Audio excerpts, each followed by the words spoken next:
Are you able to see the presentation, or you're switching I'm it over just to turning me? it over to you right now. Yep.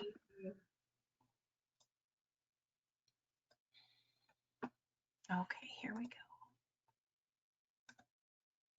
Okay, Chrissy, you should. All right. You should be able to see it now, I think. Is that right? Yep, we're good to go. Great. Okay. Let me just minimize or maximize this. Okay. All right, good afternoon, and thank you all for joining us today. Welcome to the August TEL Talk. What is First Children's Finance and what assistance does it offer to providers, with Jessica Beyer and Terry Steckelberg, Business Development Managers at First Children's Finance.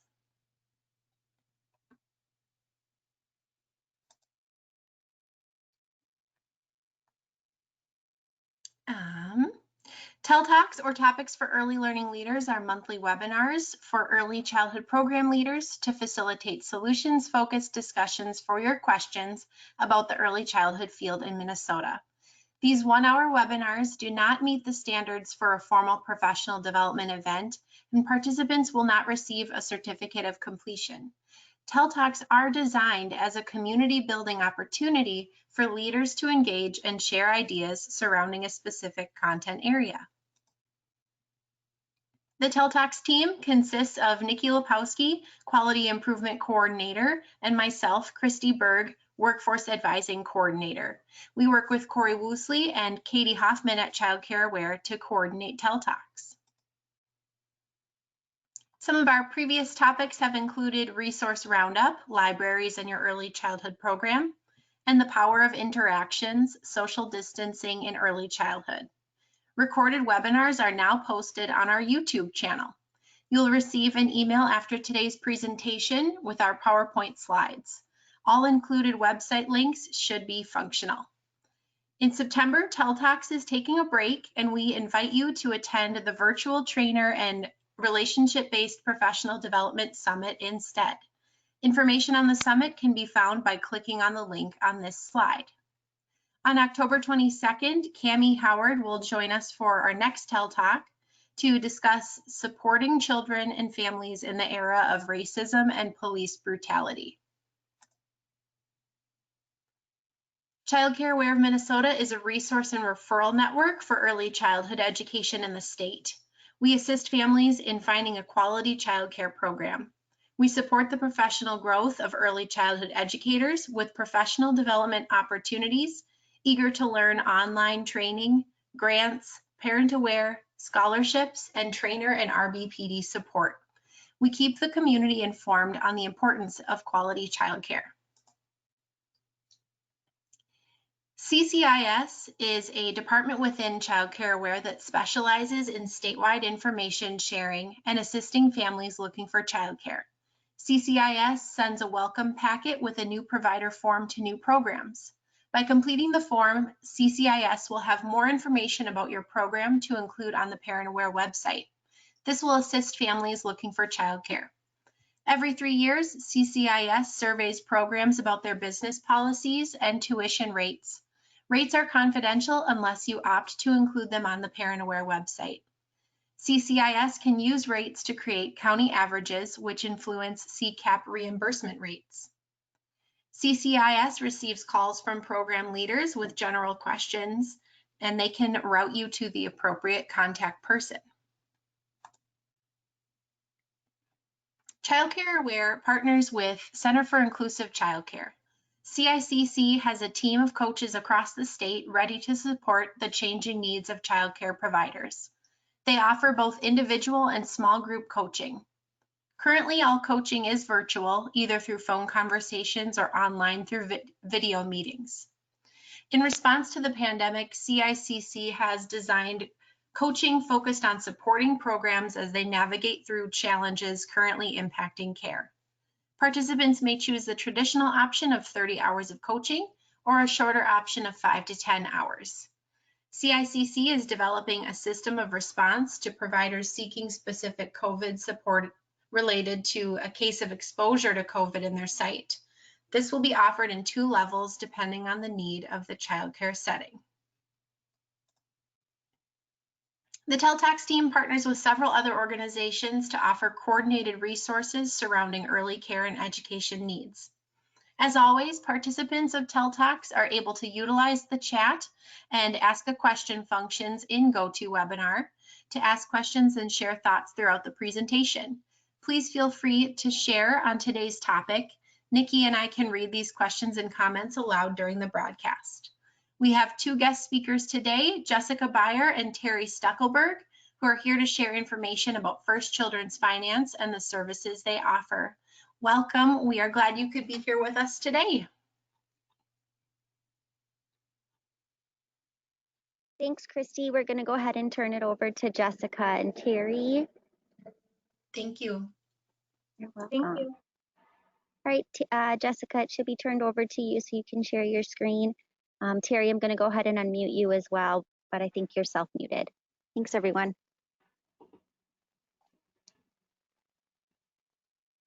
Okay. I'm actually going to share my webcam as well, just so that you can see a face to the name. Thank you for the introductions, and we welcome you to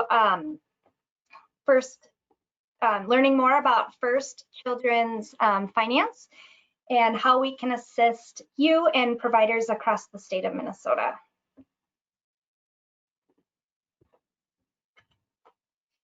So I want to tell you a little bit about myself. My name is Jessica Beyer. I am with First Children's Finance. I'm the Business Development Manager for the west side of the state of Minnesota. I have spent 12 years prior to my career here at First Children's Finance in community engagement activities. And so my skill set is public speaking, understanding the business side of childcare, and really trying to capture community engagement and really understanding the value of childcare in those communities and look at childcare as an economic tool in the toolbox. And so we're going to talk a little bit today about who we are, what we do, and how we can assist programs in your areas. I have 3 children. They're all boys. And I had to utilize childcare when I was a full-time working mom. And so I really do understand the value of it and how that, how that allowed me to be successful as I was working. I'm going to let Terry introduce herself. Hi, everybody. I'm Terry Stuckelberg. I'm also a Business Development Manager for First Children's Finance. I cover the eastern side of the state of Minnesota. I have been with FCF for just over a year, and prior to that, I spent 13 years as an early childhood director for the Southern Minnesota Initiative Foundation. I too have 3 children of my own. I was just telling the other ladies a few minutes ago that I sent my oldest off to college today, and the middle one will be going off to college later this week, so it will be quiet at my house very soon. I will just have my husband and my daughter at home with me, so it'll be a new experience for us this year to have 2 off to college. I'm happy to be here, and thank you for allowing Jessica and I to present to you today. So we want to talk a little bit about First Children's Finance, who we are and what we do. Really, the mission of our organization is really to increase the supply and business sustainability of excellent childcare. We really want to help these childcare business owners and leaders to really understand the business side of their business, so that way they can effectively be financially sustainable and financially viable, so they are able to offer childcare for long periods of time and be able to run high quality businesses. We started out in 1991 as a CDFI. We are the only CDFI that focuses only on childcare and early education. And so some of you may know us because of our lending capabilities. In 2006, we became a national nonprofit. And in 2008, we have expanded offices. So it's not just in Minnesota, we have offices in Michigan and Iowa, and we have high touch points in other states across the nation. And today we continue to grow. We continue to grow our national office along with our Minnesota office. And so we have expanded our program to really have one of us in every region of the state of Minnesota. For those of you that really don't know who First Children's Finance is, we work on 3 levels, and we will break down each level as we go. We work on the individual business level, we work on a community level, and then we work and engage and inform on a system level. And so we're going to talk a little bit more in depth on each of these levels. So for an individual business level, we want all of those programs, those business entrepreneurs to really be able to grow a sustainable childcare business. Many of these childcare programs go into the business because they love children, but they might not have that business degree or business acumen to really run successful childcare businesses. And so we work with programs either on an individual level, on a one-on-one level, or group level to really increase the financial sustainability of either family childcare programs or center-based programs. We want to really empower those childcare businesses to be leaders in their community, and we want them to be able to invest in capital to continue to be able to offer high-quality childcare programs. And so some of the ways that we do this is we do childcare business trainings. Our trainings are developed approved. We have historically done them face-to-face. We have worked during this COVID time to really create a web-based offering, and all of our trainings have been approved through Develop to not only do them face-to-face, but also as a web-based offering. We package some of our trainings. We do a business leadership cohort where we take bits and pieces of some of our trainings and really pull them together to really do a cohort level opportunity for childcare providers. This business leadership cohort, we really typically have 6 to 12 participants, and we keep that cohort intentionally small. And we really focus on marketing for family providers, financials. We look at business practices and policies and rate structure. And then we really kind of help guide those childcare programs to really develop goals in each of these business activities and really kind of create a plan on how to move their goals forward. If it's a short-term goal, a medium-term goal, and a long-term goal. Part of the business leadership cohort, we also offer one-on-one financial consulting and assistance and coaching. And so there we dive deep with each of the participants on their business and really see how can they increase their revenue, how can they decrease their expenses, how can they invest in their program to offer more quality programming and opportunities for those families. And so we do a one-on-one deep dive with them as well. So the business leadership cohort is actually a mix of face-to-face or web-based topical trainings along with RBPD coaching on a one-on-one basis with those programs. And then we do, when we work one-on-one with existing programs, we are also RBPD specialists. And so when we do a deep dive with childcare programs and really look at their business and try to help coach them and help them learn about how to make really good high quality business decisions, they can also receive RBPD credit for that. Something that we are doing this year that we haven't done in the past is we've developed a training calendar. We realized during this time, and especially during this time of crisis, programs really need that business support and that business acumen. So they're really starting to look critically at their childcare programs to really help identify ways that they can be financially sustainable, or how to make some of those tougher business decisions and be able to articulate that with families. So we have a series of trainings that we are offering this fall. We are just wrapping up some final sponsorships before we are able to send them out. But as you can see, we have trainings that are all web-based that we will be offering September through December. And then we will get them out. We will send you the flyers so that you guys can help distribute and let providers know that there are these trainings specifically on the business side that can help them through this time.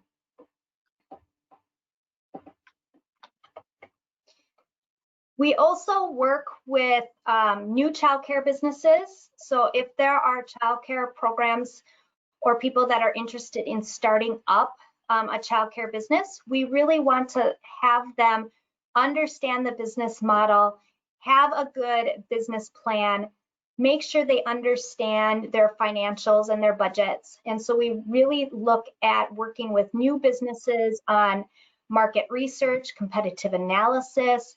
We do a lot of financial modeling and financial analysis. We do business plan consulting. We can help startup support. We have a staff that really focuses on economic development and really link how can the local community support, or are there supports in the local community for startups.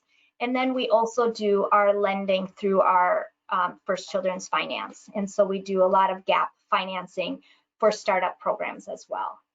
And so we want them to really understand from the start what those financials look like, what does that business look like, so that they can have a clear picture of what their enrollment numbers should be, what are those target enrollment numbers should be, what does your year one budget look like, is it going to be in the red, is it going to be in the black, what does year two look like, and what are some of those projections.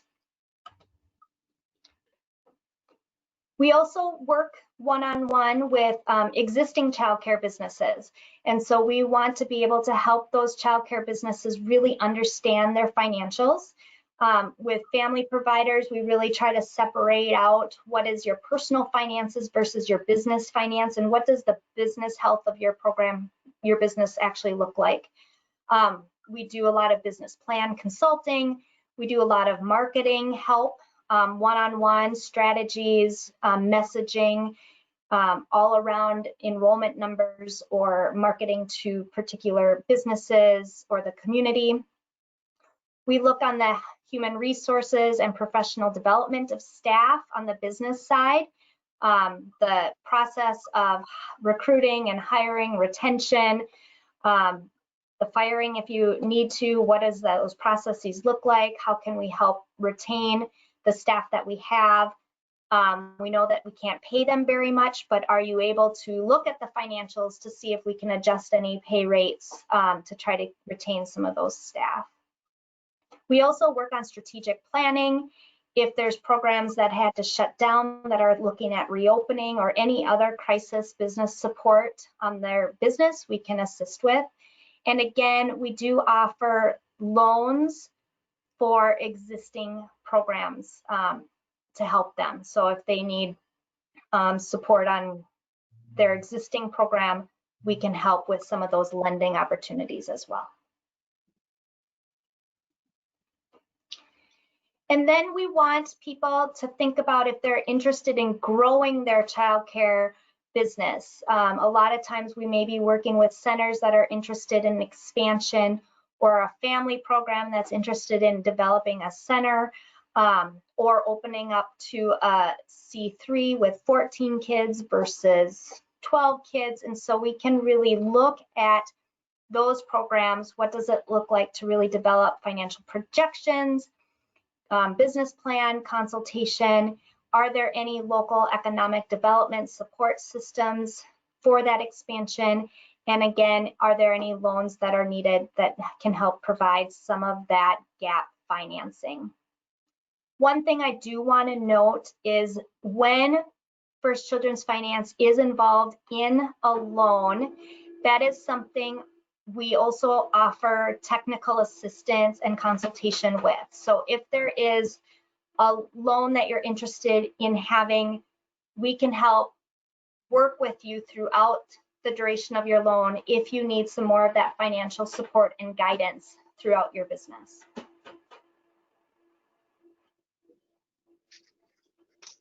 The next level we work with is really looking at on a community level. We know that an adequate supply of childcare is critical to the health of the community and the regional economy. And so we really want to look at what does the community look like and how can the community to develop partnerships and ideas to address childcare shortages, and what are the local right-size solutions that they can help either support the existing workforce or help build more childcare programs in the area. And through that, we really do analyze the supply of childcare. Many of you might have known we do a supply-demand gap analysis by zip code. But when we look and work with communities, we want to do a deeper dive that can tell a deeper picture and a more true story of what does that community truly look like. And we want to really do that analysis with them. We want to help them understand innovative ideas to create new slots. What type of family childcare partnerships are there? How can we creatively think about family childcare in our communities? How can we think about childcare centers? What are the struggles? What are the pain points? How can they really think about childcare in an innovative, creative manner to help support existing and new slots? And we want to be able to empower those communities to really start to implement those solutions. And again, we want to provide technical assistance to those ideas. We hear a lot when we work with communities that we need X number of slots and we want to build a center. Well, we want to really understand, is that going to be a financial viable option? Is it not a financial viable option? Are there the number of children to make that option viable? And so we really work with them on a community level. And we do that through a rural childcare innovation program. And that is an application process where communities apply.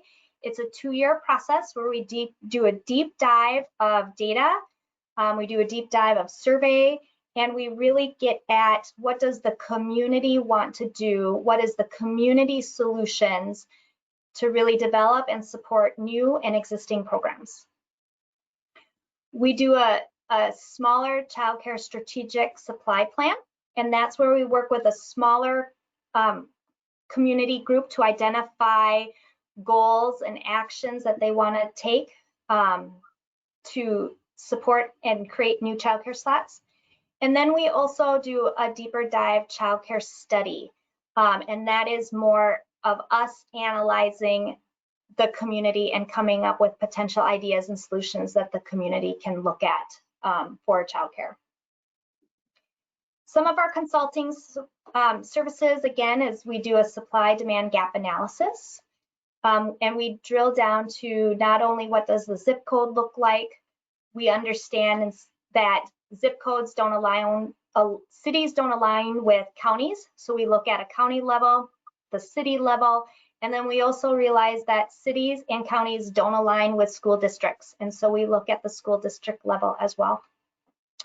We develop community solution action plans. We help recommend sustainable childcare business models.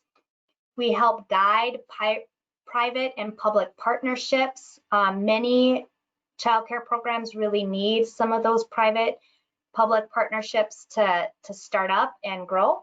And then we have a lot of technical expertise on local policy and financial incentives to either for growth and startup of community level programming. The last level that I am going to discuss is also how we work with systems. And so we want a comprehensive approach that can improve the supply and access to high quality care for low income children. And so we want to be able to partner with state agencies to create systems and how that can improve the sustainability and of local childcare programs.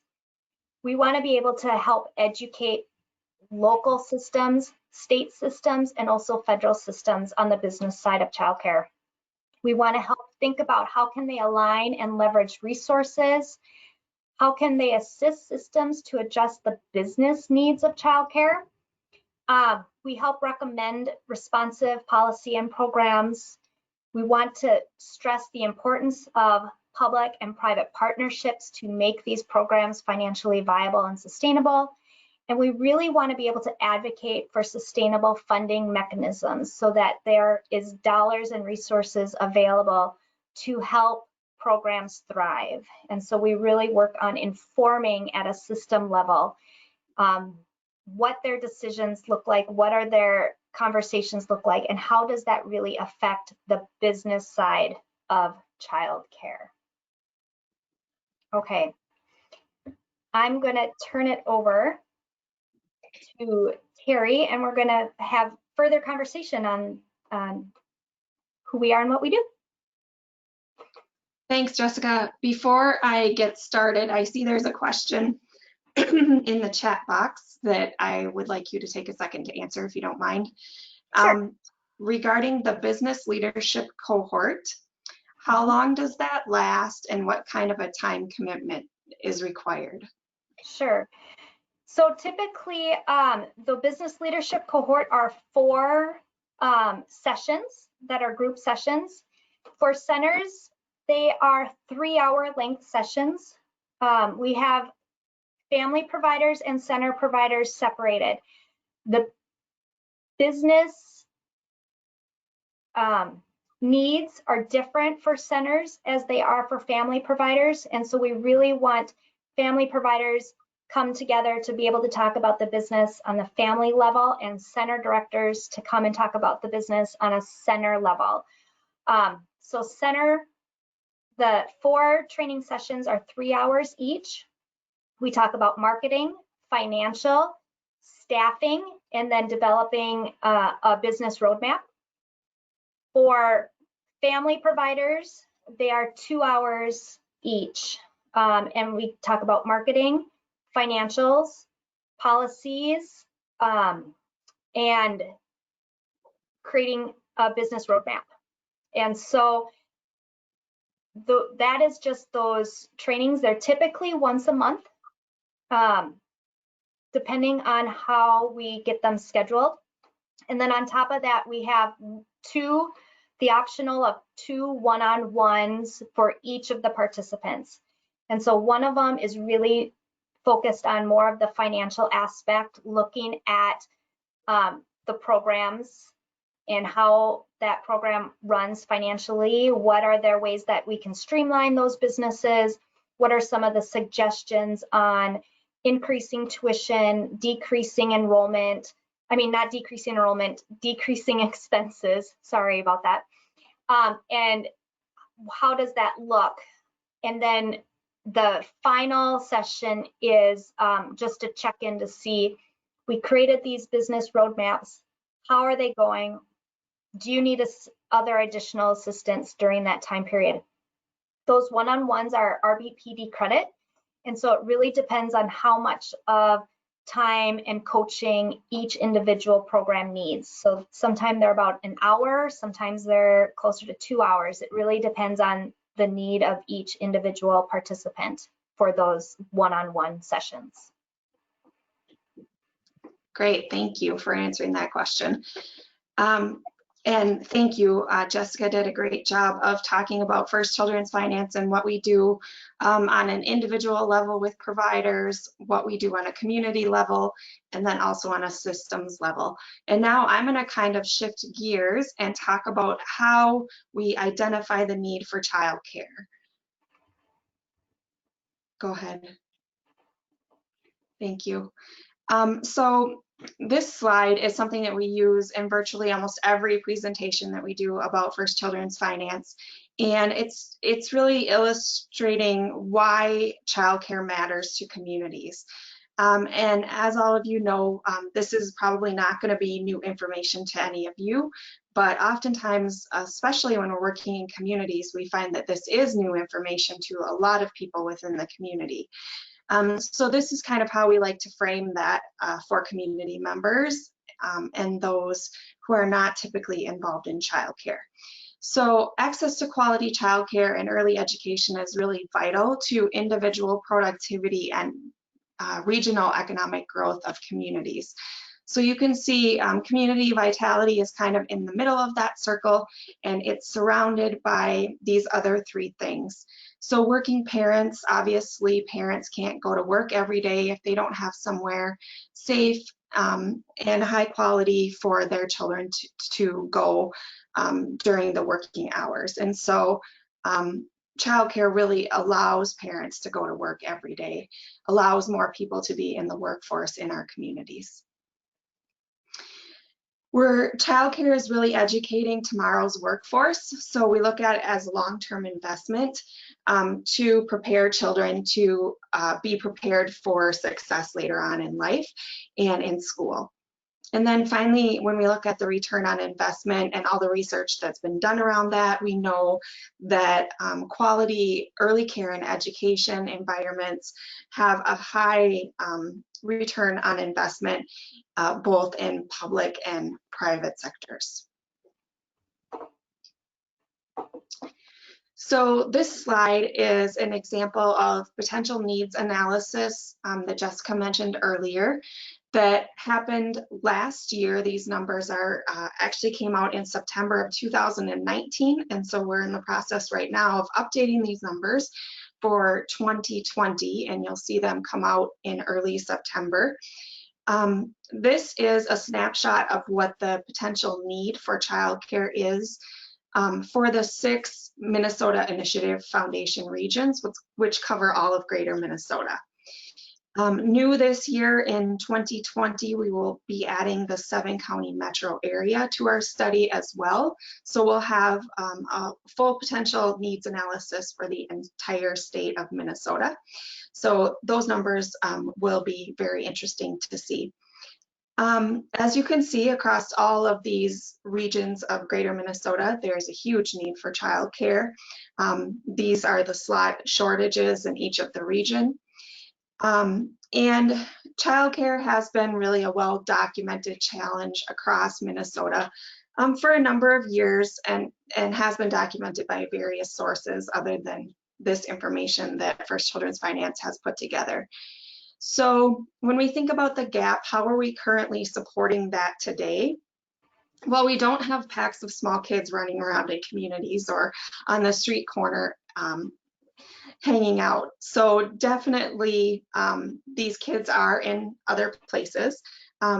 Some might be better options than others, but there are a variety of ways that we see kids and families being served with the shortage of childcare.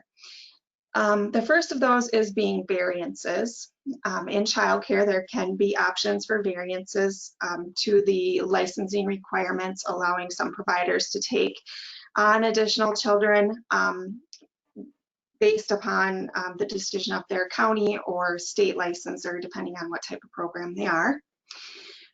There's something we call legal unlicensed care. So this is when a family friend or neighbor provides care for children in their community. Typically, it's something like grandma taking care of their grandchildren or a neighbor caring for one other family of children because they're a stay-at-home mom or stay-at-home dad. Another is unemployment. We see typically that there are some families that decide that one parent might stay out of the workforce and choose to stay at home with kids because it's just not economically feasible for them to go to work. There's something that we refer to as underemployment or shift alignment. So sometimes we'll see that one parent will work day shift and one parent will work evening shift or night shift so that they're not having to have a need for childcare. It's also a way that we see families helping to eliminate the childcare expense because sometimes childcare is just not economically feasible for some families. There is, of course, the illegal unlicensed care, not something that we ever condone or promote, but it does happen, and so we acknowledge that. And then finally, there's what we refer to as out of area care. So this is when parents are traveling out of their way to take their children to childcare because that's the only option that they're able to find so that they can go to work every day. So really, those are some of the main ways that we're seeing that the gap has been addressed historically and is being addressed today. Obviously, there's a real need for more childcare in many communities, and we're helping many of those communities to identify specifically what that need is. So Jessica, if you'd go to the next slide, please.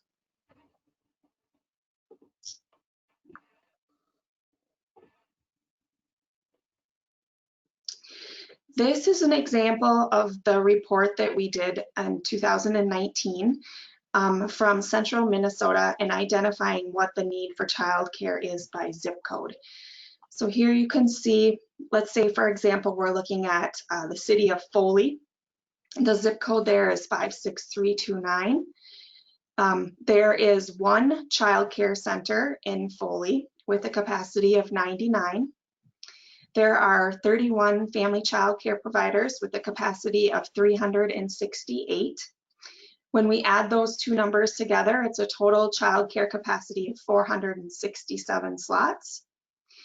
The expected capacity is an internal calculation that we do at FCF because we know that it's either some providers choose not to operate at their full capacity, or it's just not feasible to always operate a facility at 100% capacity because of children aging up or coming and going out of rooms.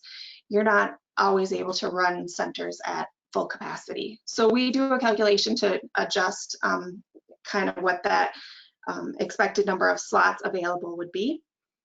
And then the next two columns where it says under 6 working and expected under 5, the first column under 6 working comes from US Census data that allows us to pull children of families that have all available parents in the workforce by zip code. And so that's where we pull that number from. And then again, here we do an internal calculation because we want to do 5 and under because that's typically the ages in childcare. So we make an adjustment there to get us from under 6 to under 5. So when we subtract the total expected capacity or total number of slots available from the number of kids, we identify what the need is. So you can see in Foley, they actually have a positive number. They have 25 extra slots, which is rare. Most of the time we see a lot of red on that column. If it's a negative number, that means there's a need for childcare in that community of that many slots. And obviously, a couple things I would state here when we do this study, we are looking at programs that operate all day, every day of the year.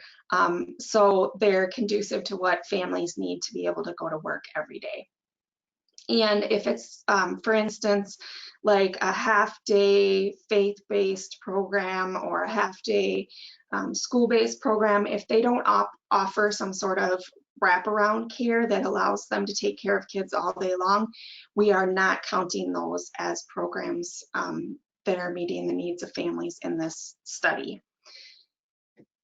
The other thing that I would mention here is that this is not a perfect science. Obviously, Jessica mentioned that we have zip codes and county lines that don't always align. We have school districts that don't align with zip codes and counties, and so it can make pulling all these numbers rather challenging. It's not a perfect science. The data that we have is not perfect either. Census data does have a margin of error to it, and so that can make our numbers not perfect as well. And the other thing is that it's kind of a constant revolving door with childcare. We have programs that are opening, programs that are closing. and children and families that are moving in and out of communities all of the time. And so this is kind of a snapshot in time that allows us to have something to start from when we decide to set goals to add new childcare slots in communities. Okay, Jessica, I think we're ready for the next slide. Thanks. So next, let's talk a little bit about connecting to FCF resources and how we might be of value to you and also to providers that you might be working with. So when should you refer a childcare business to First Children's Finance? So first of all, let's talk about existing childcare programs. And those might be ones that are currently struggling with their business model. So First Children's Finance is able to help these kind of providers with things like enrollment challenges, financial struggles, staffing issues, board governance if they're a nonprofit childcare center, funding sources, and anything else related to the business side of childcare. Things like marketing, contracts, policies, anything like that. We can help existing programs with all of those types of things. So if you are working with a client and they're struggling with any or all of these things, the staff at First Children's Finance is available to help. And our services are typically free of charge for providers because of the DHS funding that we have. Next slide, please. Okay, so if we're talking about a new or an expanding childcare program that's interested in opening or expanding their existing program to add more slots, we have a lot of services available for those kind of providers as well. We have a training called a Startup Boot Camp, which can give them everything that they need to know about starting a childcare business in about a 3 to 4 hour slot. We can help them with enrollment projections and making a decision on how big of a center they should build to fit the community need where they're at. We can help with financial modeling. We can help them to develop community partnerships within their local community and make recommendations on who are good partners in starting up a childcare business. We can help them with looking at facilities and acquiring land, depending upon if they're going to look at existing buildings or if they want to find land and build a new center. We can help them with funding sources. There's a lot of potential partnerships out there that can happen in communities. And we're seeing that many more communities are very interested in helping and supporting the startup of childcare because they're realizing how vital it is and important to their community and economic development within their community. And finally, we can help them find what is the right size program that they should develop to meet the needs of their community and also be financially responsible and fiscally responsible as a business. Okay, next slide, please. This is obviously a map of the state of Minnesota. And hopefully all of you were given a handout by Nikki and Christy, and if you haven't received it yet, hopefully you'll get it later.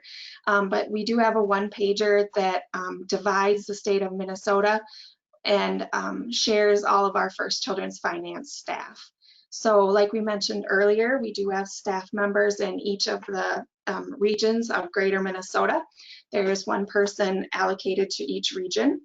And then we have 2 staff members also in the metro area, and we also have a state director. So we have a total of 9 staff members at First Children's Finance that are focused on childcare in Minnesota.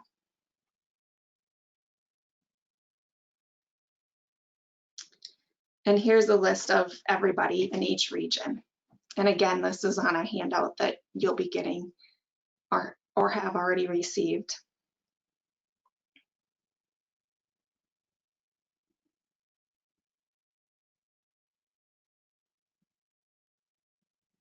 Okay, so that is everything about First Children's Finance, what we do, and a little bit of information about when we can be of assistance to childcare businesses. Again, like Jessica mentioned, we also offer a ton of trainings, and we've been really, really busy, and our trainings have been filling up ever since we started offering them earlier this spring in a web-based format. So we're seeing a lot of providers taking advantage of those free trainings that we're able to offer. So with that, we have a few minutes left for questions. Jessica and I would be happy to entertain your questions and do our best to answer those.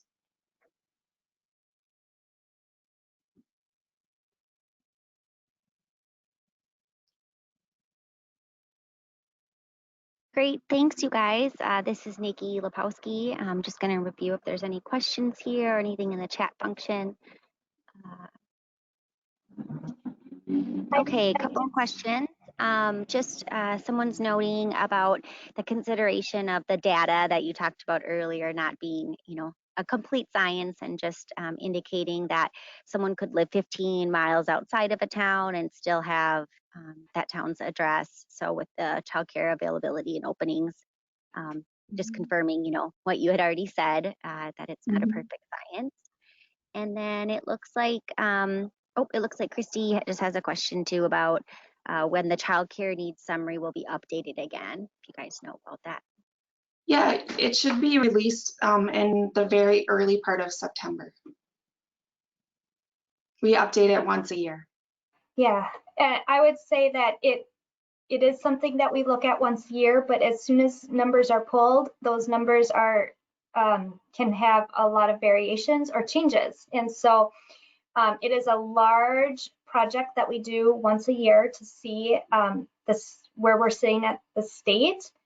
But when we work with individual communities, we really do want to do a more thorough analysis with them. So when we work with communities through the Child Strategic Supply Plan or the RCCIP or even the Child Care Study, that's when we really look at the numbers. It gives us kind of a ballpark picture of what the potential need is. But we also want to do a deeper dive. How many people in your community are coming into work, exiting work? How many people in your community travel great distances for childcare? So we do a lot of deeper dive with programs, childcare programs, employers, parents, to really get a more thorough picture of the childcare need, because a number is just going to tell you half a story. We don't want someone to take that number and think of it as the be-all, end-all, because if you have a community and your potential need is 106, that does not necessarily mean we would recommend you building a program to fulfill all 106. Even though that number has all parents in the workforce, we don't know if those parents are splitting shifts, having grandma, grandpa, they may have an older sibling, they may be hiring a nanny. We know that they're not standing on the street corner holding signs saying we have nowhere to go.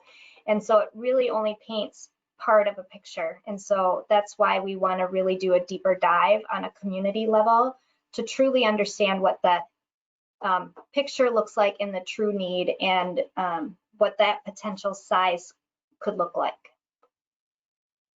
Great. Yeah, the other thing I would add to what Jessica just mentioned too is that when we do a deeper dive with the community, oftentimes we get the question of, okay, this need says, let's say we need 100 slots under age 5. Well, how many of those slots are for infants? How many are for toddlers? How many are for preschoolers?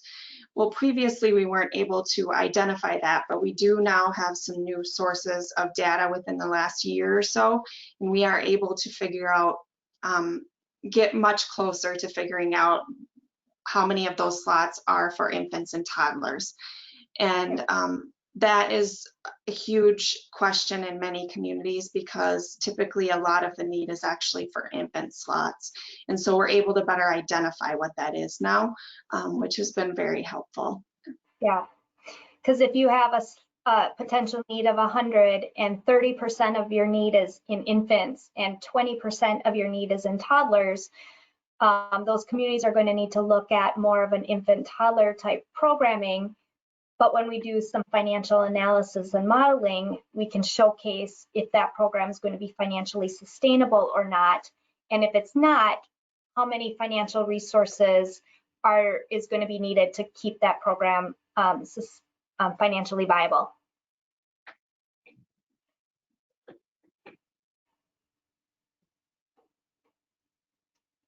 Thank you so much for that. I apologize. I have to take over here for Nikki, but I'm not able to see any other questions for you, Jessica and Terry, today. So if participants today do have additional questions, feel free to send those to me and I'll relay those to Jessica and Terry, and we can follow up with that.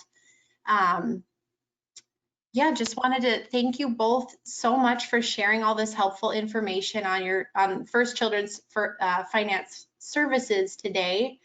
We're so happy to have had the opportunity to share, have you share with the program leaders who tune into our TEL Talks. And with the follow-up email, I'll be sending that out in the next week or so. I'll be sure to include that handout that you mentioned, Terry, with all the contacts, the directory for the state.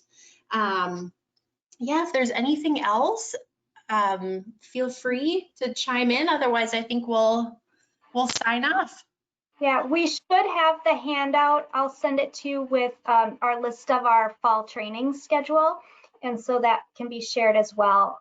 Again, all of our trainings are free due to additional sponsorships and financial help so that we can offer those statewide virtually.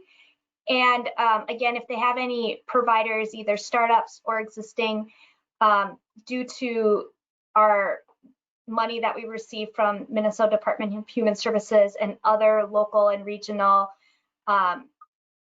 programs, we are able to offer all of our technical assistance and more in-depth business consultation free of charge for those providers. And so that's something that they can come and ask a bunch of questions, they can get a deeper dive, and they don't have to worry about how are they going to be able to pay for that. That is awesome. What great opportunities that are available with those funding sources. Thank you so much. Yeah. All right, well, have a great rest of your day, and I'll be in touch with the participants. Feel free to send your questions to me, Christy B at childcareawaremn.org. Thanks, ladies. Have a great day.